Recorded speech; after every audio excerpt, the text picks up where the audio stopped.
ഓം ശ്രീ ഗുരുഭ്യോ നമ. ആശ്രമത്തിൽ പണത്തിന് ബുദ്ധിമുട്ടുള്ള ആദ്യകാലം. അമ്മയുടെ തിരുനാൾ വരാൻ പോകുന്നു. ഒരു ബ്രഹ്മചാരി ആശ്രമത്തിൽ നടക്കാൻ പോകുന്ന പരിപാടികളെക്കുറിച്ച് തൻ്റെ സുഹൃത്തിന് ഒരു കത്തെഴുതി. അദ്ദേഹം ഭക്തിയോടെ 500 രൂപ അയച്ചു കൊടുത്തു. ആ വിവരം ആ ബ്രഹ്മചാരി അമ്മയെ അറിയിച്ചു. ഉടൻ വേദന കടന്ന പരിഭ്രമത്തോടെ അമ്മ തിരക്കി, പണം അയക്കണമെന്ന് മോൻ എഴുതിയിരുന്നു? ബ്രഹ്മചാരി ഉടനെ പറഞ്ഞു, ഇല്ലമ്മേ, അങ്ങനെ എഴുതിയിട്ടേ ഇല്ല.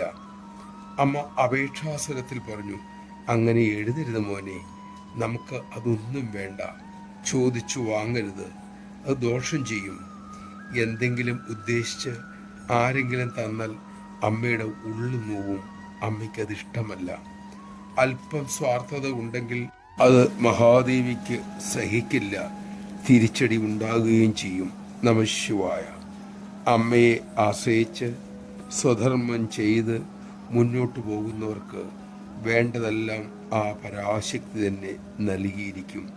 അതാണല്ലോ നമുക്ക് ഇന്നേ വരെയുള്ള അനുഭവം. അല്ലാതെ ലഭിക്കുന്നതിലൊക്കെ അധർമ്മത്തിൻ്റെ കറയുണ്ടാകും. അതൊരിക്കലും ശാന്തി നൽകില്ല.